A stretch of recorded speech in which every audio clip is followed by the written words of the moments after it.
Bismillahirrahmanirrahim. Allahumma salli ala Sayyidina Muhammad wa ala ali Sayyidina Muhammad. Surga dan segala kenikmatannya merupakan kebahagiaan bagi orang yang mengucapkan salawat dan salam dengan menyebut nama Allah yang Maha Pengasih lagi Maha Penyayang. Saya mengawali karangan ini dengan menyebut Zat yang Maha Tinggi, dengan suatu harapan agar berkah dicurahkan lantaran sesuatu yang Dia berikan.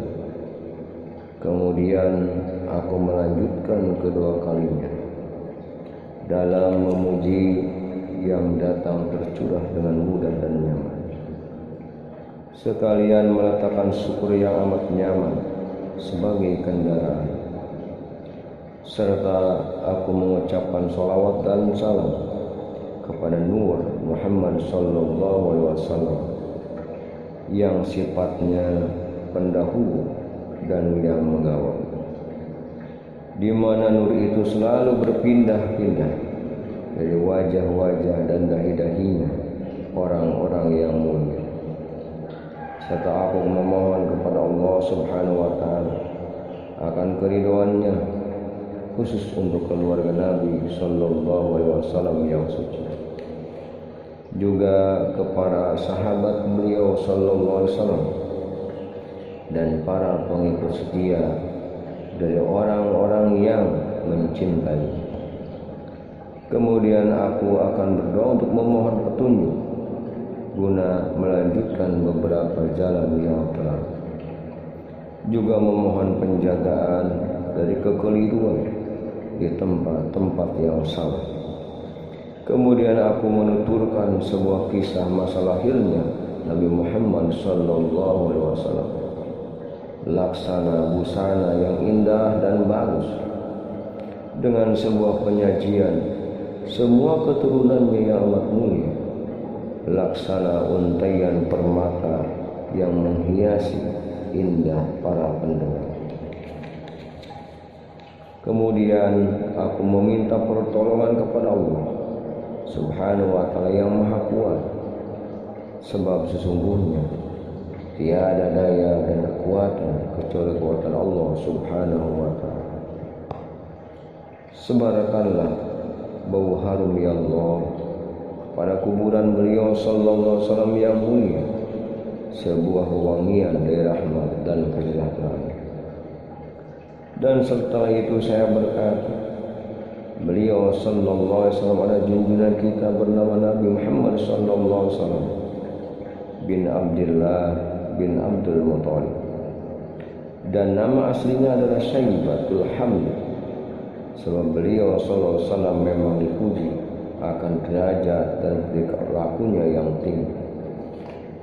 Abdul Muttalib, kakeknya Nabi Muhammad SAW, adalah putra Hashim yang nama aslinya Amr bin Abdul Manaf, atau terkenal dengan sebutan Mughirah, yang kedudukannya selalu bertambah dikarenakan perbuatannya yang mulia. Dan Mughirah adalah anak dari Qusay, nama aslinya Mujammi, lalu terkenal dengan panggilan Qusay dikarenakan mengasingkan diri ke daerah Kudo yang amat terpencil. Sampai akhirnya Allah Subhanahu wa Ta'ala mengembalikan lagi ke tanah haram, yaitu Makkah, yang terjaga kemuliaannya. Lalu dia memegang peraturan-peraturan di tanah suci, yaitu Mekah Mukarramah. Mujammi adalah anak dari Kilab, nama aslinya Hakim bin Murrah bin Ka'ab bin Lu'ay bin Ghalib bin Fihr, yang terkenal dengan julukan Quraisy. Demikianlah asal usul nasabnya sampai akhirnya dari tokoh Mekah yang bernama Fihr disebutkan suku Quraisy. Adapun keturunan beliau sallallahu alaihi wasallam jauh sebelum itu adalah dari Bani Kinanah, sebagaimana orang-orang yang amat suka menyebut Kinanah atau Kinani, Fihr adalah anak dari Malik bin Nadhr bin Kinanah bin Huzaimah bin Mudrikah bin Ilyas. Dia adalah orang yang pertama kali menghadiahkan seekor unta di tanah haram, yaitu Mekah, untuk disembelih. Kemudian dari tulang rusuk Ilyas terdengar suara Nur Muhammad sallallahu alaihi wasallam yang sedang berzikir kepada Allah dan bertasbih kepadanya. Sayyid Ilyas adalah anak dari Mudhar bin Nizar bin Ma'an bin Adnan. Demikianlah penjelasan silsilah yang indah, laksana permata yang berurutan, sebagaimana yang sudah dijelaskan ulama ahli hadis yang kualitasnya bagus. Dan silsilah Nabi Muhammad SAW sampai juga kepada Nabi Ibrahim AS. Tapi Nabi SAW memang jarang sekali menyebutkan, karena memang tidak senang menyebut-nyebutnya. Sayyid Adnan adalah seorang tokoh ahli biografi. Adnan adalah keturunan Al-Zabih Nabi Ismail alaihissalam yang termasuk keluarga bangsawan. Disinilah pusara dari rantai nasab yang menghubungkan Nabi Muhammad SAW dengan Nabi Ibrahim Khalilullah. Maka sangat agung sekali keturunan Nabi Muhammad SAW. Dia laksana kalung permata yang meningkat berantai, yang gemerlap dan bersinar bagaikan bintang-bintang intan berlian. Bagaimana tidak demikian? Sebuah junjungan adalah yang termulia. Beliau Nabi Muhammad SAW yang merupakan penengah dari untaian-untaian. Nasab Nabi Muhammad SAW adalah sebagaimana yang engkau angan-angankan, disebabkan ketinggian beliau SAW laksana berbintang jauh. Sangat indah niat, sebuah nasab yang terhimpun oleh peri-peri yang mulia, yang menjadi suatu kebesaran, dan engkau di dalam sana termasuk bagian dari intan berlian yang amat indah dan terjaga. Sungguh amat mulia menjadi satu keturunan yang dimuliakan atau disucikan oleh Allah Subhanahu wa Ta'ala dari kotorannya zaman jahiliyah. Demikianlah apa-apa yang dijelaskan oleh Syekh Zainuddin Al-Iraqi berdasarkan hadis Nabi Sallallahu Alaihi Wasallam dengan susunan kata yang amat puitis, yang amat indah, mudah dan jelas. Sudah dipelihara demi kemuliaan Nabi Muhammad SAW, yakni dipelihara mulia dari bapa-bapanya yang mulia demi kebaikan-kebaikan. Mereka semua jauh dari kotornya zaman jahiliyah dan tidak terpengaruh oleh kotornya zaman. Mulai dari Nabi Adam alaihissalam, bapak-bapaknya dan ibu-ibunya. Semua kemuliaan tersebut beriringan dengan nur kenabian Muhammad sallallahu alaihi wasallam yang berjalan turun temurun dari leluhurnya yang sangat mempesona. Kemudian menancaplah cahaya itu begitu tenang pada kakeknya yang bernama Abdul Muthalib, sekaligus ayahnya beliau sallallahu alaihi wasallam yang bernama Abdullah. Sebarkanlah bau harum ya Allah kepada kuburan beliau sallallahu alaihi wasallam yang mulia, sebuah tetesan wewangian dan rahmat dan kesejahteraan.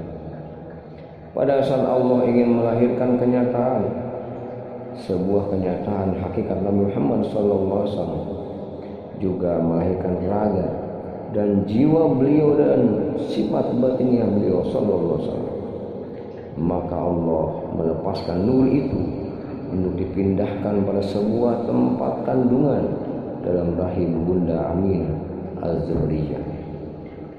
Dan memang Allah yang mengkhususkan kedekatannya itu.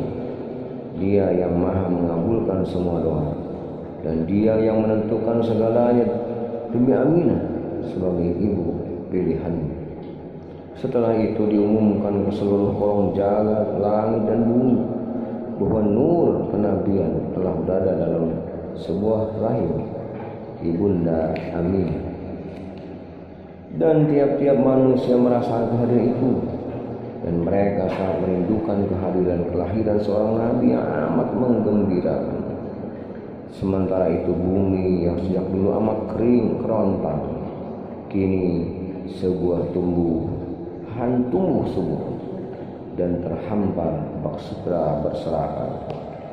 Buah-buah melimpah ruah, pentingnya rantingnya melengkung ranum, sehingga amat mudah membentuk.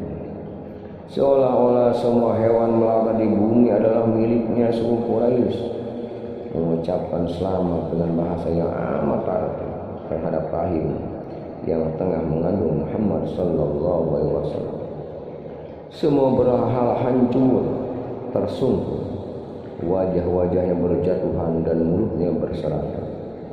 Kemudian bergembiralah para binatang liar, binatang-binatang laut dari sudut timur sampai penjuru barat. Semua makhluk di dunia ini merasakan gembira yang teramat sangat sambil membicarakan sifat kebaikan Nabi Muhammad sallallahu alaihi wasallam, di mana kegembiraan itu seolah-olah sekelompok peminum arak yang sedang santai bergembira. Demikian pula makhluk jin, dengan amat dekatnya lahir Nabi Muhammad sallallahu alaihi wasallam, mereka bergembira plus tidak lagi mampu mencuri berita dari langit, sehingga amat gusar para pendeta Nasrani. Kemudian orang-orang yang bijaksana, ahli hukama, sudah membicarakan tentang akan lahirnya seorang nabi beserta sifat kebaikannya, sampai-sampai mereka amat heran.